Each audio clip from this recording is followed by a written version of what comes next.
Kuarian Gunawan. Umur sekarang berapa ya? 55, 56, lupa saya. Tahun 67. Ya kurang lebih segitu. Alamat Kemon Barat 194 Surabaya. Antara 14 15 tahun mungkin sekitar tahun 2018 19 itu awal sakit, tensinya tinggi sekali. Ya saya tahunya itu sakit itu tensinya tinggi sampai vertigo, nggak bisa turun. Terus sama dokternya di lab darah, urin itu ada kebocoran gitu. Ternyata memang pada itu kreatin masih satu. Nah belum ini itu ada prosesnya sampai bisa cuci darah itu sekitar 2 tahun. Ya ada protein yang keluar itu 2 tahun. Ya kita namanya mau sembuh ya ada aja minum ini, minum itu, minum ini. Akhirnya 2 tahun cuci darah itu mencapai kreatin 20. Nah, baru cuci darah karena tidak bisa makan apa-apa, makan masuk muntah. Ya, makan masuk muntah. Pokoknya dalam waktu 1 bulan kalau pada waktu kreatin 20 itu kita tidak bisa makan. Akhirnya masuk langsung itu kondisi kerja.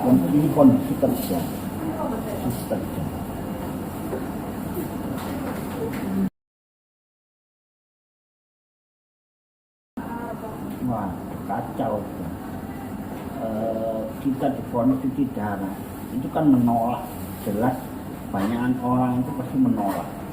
Wah bakal mati, wis dono kayak orang itu orang cuci darah kan banyak rumor cuci darah itu wis bakal mati, wis dono uripe, wis dono panjang umur, kiamat sudah pusat.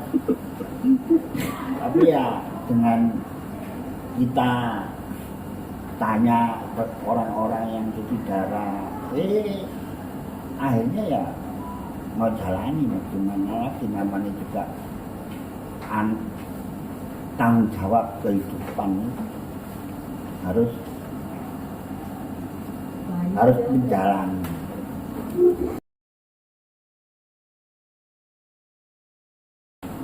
Langsung 1 minggu itu 2 kali harus, nggak bisa. Nggak ada dari kami coba 1 minggu sekali, itu enggak, langsung 2 kali.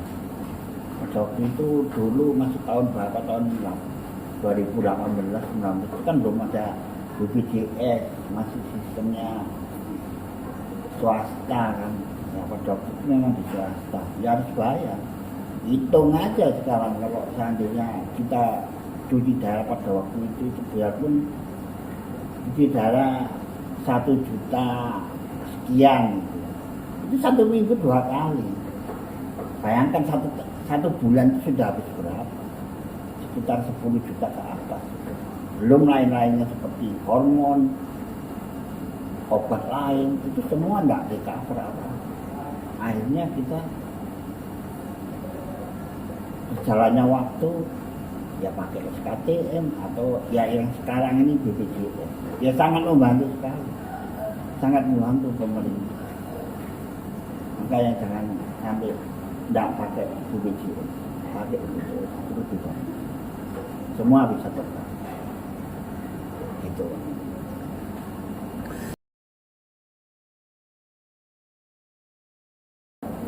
Makanan apa itu kadang setiap pasien itu tergantung bawaannya, seperti sekarang diabetes atau jantung atau hipertensi itu beda-beda memang sebetulnya.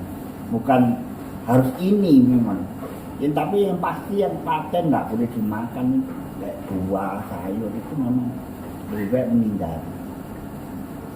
Kalau seperti lain-lainnya itu ya disesuaikan dengan kondisi tubuh masing-masing dan pola hidupnya, semangatnya itu memang penting. Apa tujuan hidup kita ini apa? Ya gitu Pak, makan disesuaikan dengan tubuhnya masing-masing. Tapi yang jelas sayur dan buah itu hindari. Ya tergantung tubuhnya masing-masing itu tadi. Mau makan banyak, asal yang aman, seperti ayam, telur, daging, sapi itu boleh. Tapi kalau seperti sayur, janganlah sayur hijau, buah yang kaliumnya tinggi, jangan coba-coba. Kalau memang mau mencoba ya resikonya pasti di tubuhnya itu yang merasakan, bukan orang lain. Bukan orang lain, ya tubuhnya yang dirasakan. Oh aku enggak apa-apa, ya silakan. Kalau enggak apa-apa, kalau sakit ya rasakan. Ya kan begitu.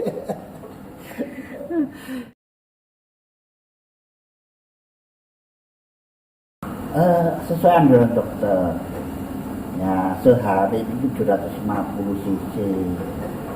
Kalau mau lebih boleh kalau masih kencing. Soalnya orang cuci darah itu dalam waktu 1 tahun, 2 tahun itu kurang waktu berjalan itu pasti akan menyusut sedikit demi sedikit, itu lama-lama hilang. Kalau saya cuci darah kan 14 tahun itu dalam waktu 1-2 tahun itu masih kencing masih. Tapi setelah di atas 5 tahun ke atas itu pasti nol, tidak ada terkencing, keringat pun tidak ada. Jadi seperti mati air. Jadi minumnya kalau bisa ya sesuai dengan dokter 750 cc per hari. Bukan makan ini 750, minum 750. Ya jebol, ngandon tadi. Ngandon gitu.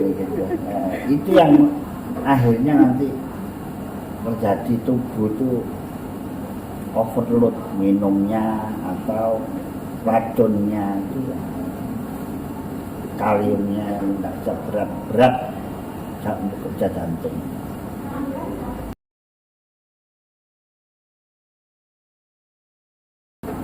Ya yaitu sesuai dengan obat. Kalau tensi darah tinggi yang mau obat tensi yang teratur, atau kalau mungkin ada bawaan lambung sakit itu harus minum obat lambung kayak pil atau sirup yang dikasihkan dokter. Terus kalau kolesterol atau diabetes ya itulah jalur pola makan. Kalau pola makannya seperti orang sehat benar, enggak sakit tidak ya enggak benar, itu pasti racunnya enggak terbuang, cuma terbuang dicuci darah. Makanya kalau orang cuci darah itu harus menjaga kaliumnya, enggak boleh terlalu tinggi di konsumsi makan setiap hari. Dan diingat setiap orang cuci darah itu nggak boleh makan makanan yang sama di waktu hari yang hari ini, itu nggak bisa makan yang sama, harus berbeda. Misalnya rawon gitu ya Pak, pagi ya, rawon, hari rawon, boleh sehari boleh ya. Tidak bisa, harus ada jadwalnya. Seperti kita hidup di rumah sakit pada waktu namun lihat makannya kan 1 hari 3 kali, itu menunya beda-beda. Itu tujuannya apa ya, itu tadi untuk meningkatkan nafsu makan, kedua dan juga untuk menjaga protein yang berlebihan tidak boleh. Kayak orang balas dendam aja makan. Mumpung aku sih somangan makan tuh boleh, cuma ya tubuhnya mampu nggak menahan. Apa yang terjadi Pak kalau salah makan atau berlebihan minum gitu Pak? Ya sing pasti kalau salah makan pasti stres. Karena racun dalam tubuh orang cuci darah itu tidak bisa menyaring atau membuang racun yang sudah menumpuk. Kan 1 minggu kan 2 kali. Itu loh. Kreatin itu kan menunjukkan bahwa ginjalnya sudah tidak berfungsi. Kalau 1 hari makan itu numpuk 1, nanti besok lagi 2, nah terus naik. Jadi habis dicuci bersih, nanti naik lagi. Minum juga sama. Kalau minumnya over 1 hari ini sudah masuk berapa? 1 liter. Besok nambah lagi 1 liter lagi 2. 3 hari 3 liter gitu.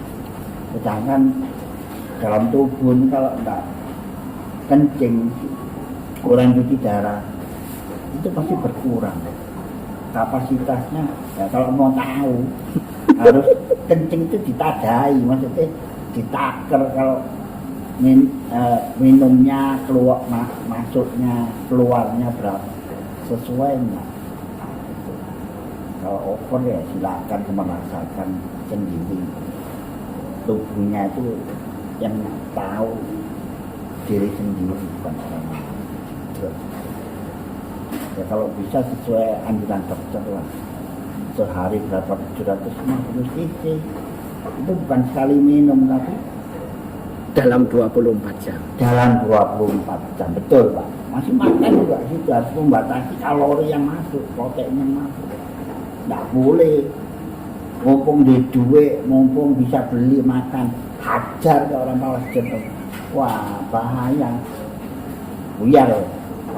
Makanya namanya orang sakit, bukan orang sehat.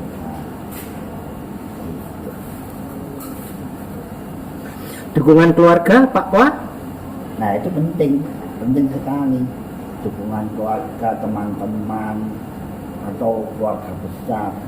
Karena orang cuci darah itu kalau kondisi masih 1 bulan, 2 bulan, 1 tahun, 2 tahun, itu kan mungkin dia itu stresnya tinggi ya Pak? Stres tinggi. Kalau dia masih bekerja, mungkin dia masih ada penghasilan, jadi masih bisa mencukupi keluarga. Kalau seandainya itu laki, karena ada kepala keluarga kan. Kalau ibu-ibu kan beda. Kalau masih bekerja. Tapi orang kalau yang nggak bekerja, ya mungkin yang cuci darah orang tua, bukan orang muda. Maksudnya sudah bebas tanggung jawab. Nah, itu pengaruh sekali. Ya umur di atas 40, 50, mungkin produktif pada waktu itu masih cuci darah. Itu dia masih tenang aja, ada uang, makan bisa, tidak ada goncangan stres gara-gara mikiri keluarga, tidak ada penghasilan. Tapi kalau sudah tidak ada penghasilan, nafsu makan kurang, nafsu hidup kurang, ya itu yang dirasakan untuk orang-orang cuci darah. Pasien teman-teman itu kalau sudah tidak ada uang, terus dimakan apa? Padahal orang cuci darah itu harus makan, memang harus makan. Protein itu harus seimbang.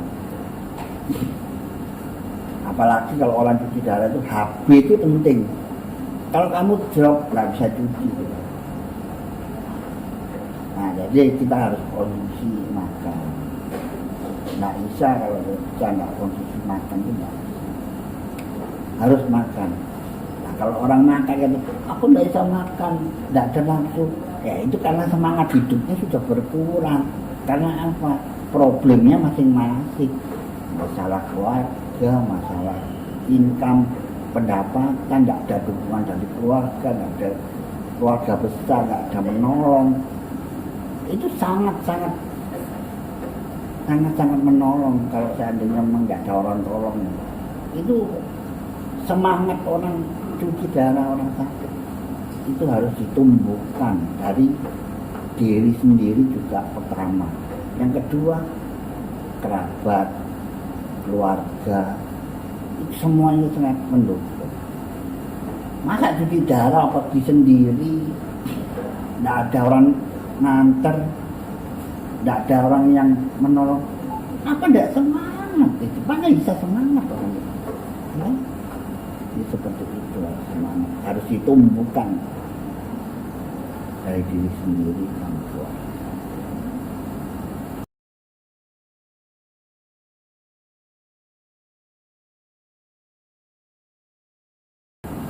Ya itu dibilang makannya protein tinggi, tapi dalam protein tinggi itu yang betul-betul aman seperti telur, ikan, itu yang sangat aman.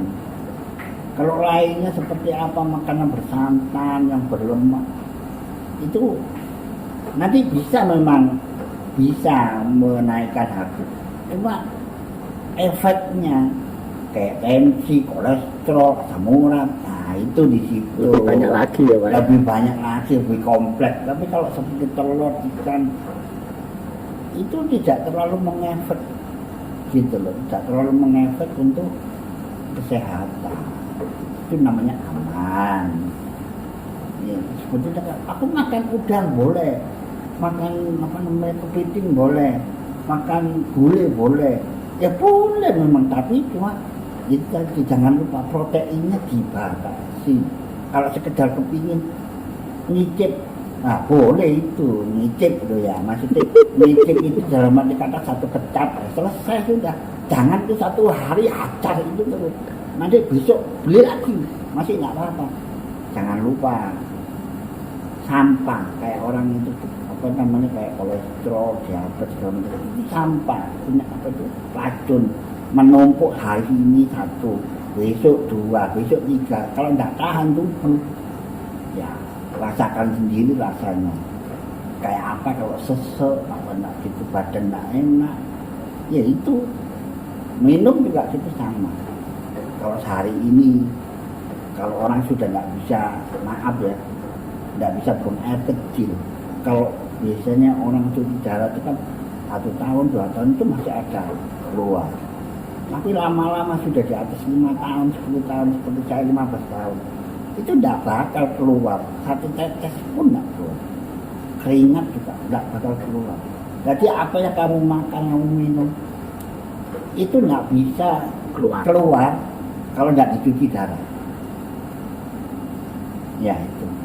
Jangan sampai putus asa, nak mau makan, nak mau cuci, wis. Kalau waktu 1 minggu alamat kontraknya habis, buyar.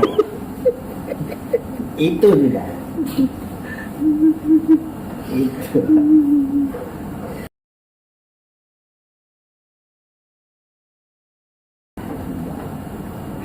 Ya gimana ya namanya orang yang ngasih pendatang baru. Biasanya itu orang dikasih tahu teman atau dokter gitu, kalau belum merasakan, enggak apa-apa, coba masa ngono gak oleh. Ya mau gimana ya namanya orang masih, kalau orang baru cuci darah itu kan pasti dia masih bekerja, nafsu apapun kan, namanya orang hidup pasti itu ada. Ya bro, monggo. Pasti apa ya, keinginan, masa nggak boleh mencoba, keinginan mencoba itu pasti ada. Ini loh, itu aku coba. Ya kalau memang mau seperti itu kan kita nggak bisa melarang. Apalagi orang masih muda, umur berapa itu kan emosi kan masih ada tinggi kan.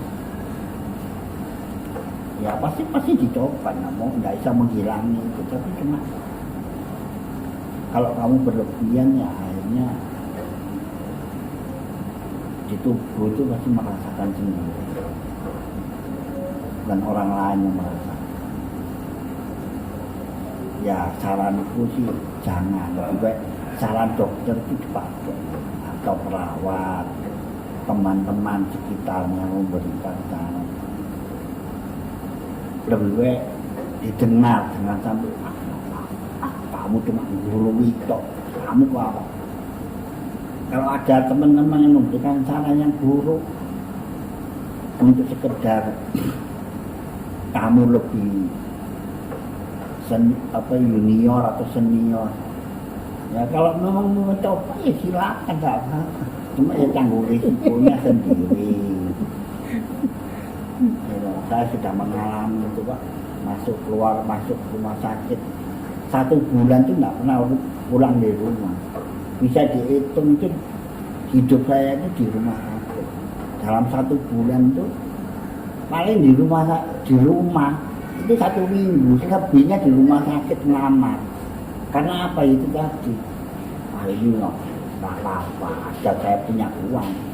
Jadi makan itu sakarepe dhewe, namanya orang kerja, kesana kesini makan, minum, beli apa. Ya akhirnya kalau uang sudah kering, ya sadar-sadar sendiri. Itu kalau nyawa kita masih dipertahankan, masih dikontraknya, masih diteruskan. Kalau enggak ya selesai Pak. Selesai di rumah sakit tinggal. Iya ya. Iya, orang penyesalan itu selalu di belakang. Nggak pernah penyesalan di depan, itu nggak ada. Jadi yang merasakan nanti kalau sudah kontraknya habis, yang kasihan siapa? Yang ditinggalkan. Jadi lebih baik saran saya turutilah atau belajarlah sama orang yang mengalami cuci darah sudah lama, dokter, perawat. Tidak ada namanya orang itu memberikan saran itu atau memberikan ajaran itu yang jelek. Cuma ada beberapa orang yang mungkin maksudnya supaya kamu itu selesai kontrak. Ya itu harus pintar-pintar memilah. Harus pintar-pintar memilah, cari teman yang baik. Gitu.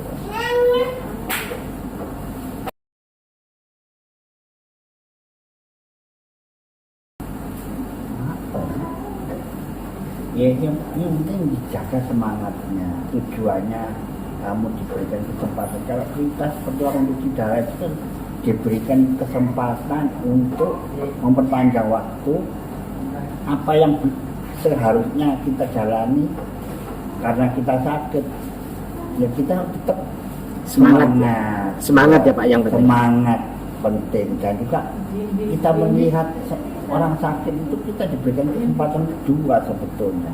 Kalau seandainya kamu cuci darah, itu kan orang banyak menilai, berpikir aku cuci darah pasti mati. Ternyata tidak. Kalau kamu mau, ya itu tadi tujuan hidup itu apa sebetulnya? Untuk membahagiakan keluarga, gitu. Ya itu jalani kita untuk tujuan kita untuk itu. Tapi untuk nafsu-nafsu lainnya seperti orang ingin aku kaya, aku punya jabatan, aku punya kuasa bahwa itu sudah tinggalkan semua. Yang penting keluargamu yang benar. Itu. Jadi jangan berpikir bahwa orang cuci darah aku kuat, aku masih kuat. Ya karena kamu masih dikasih kesempatan sebetulnya. Jangan itu dipikir bahwa aku tidak apa-apa. Semangatnya penting, semangatnya. Semangat bukan makan, jaga hidup yang sehat. Tugas apa yang belum selesai diselesaikan yang benar, jangan seenak itu.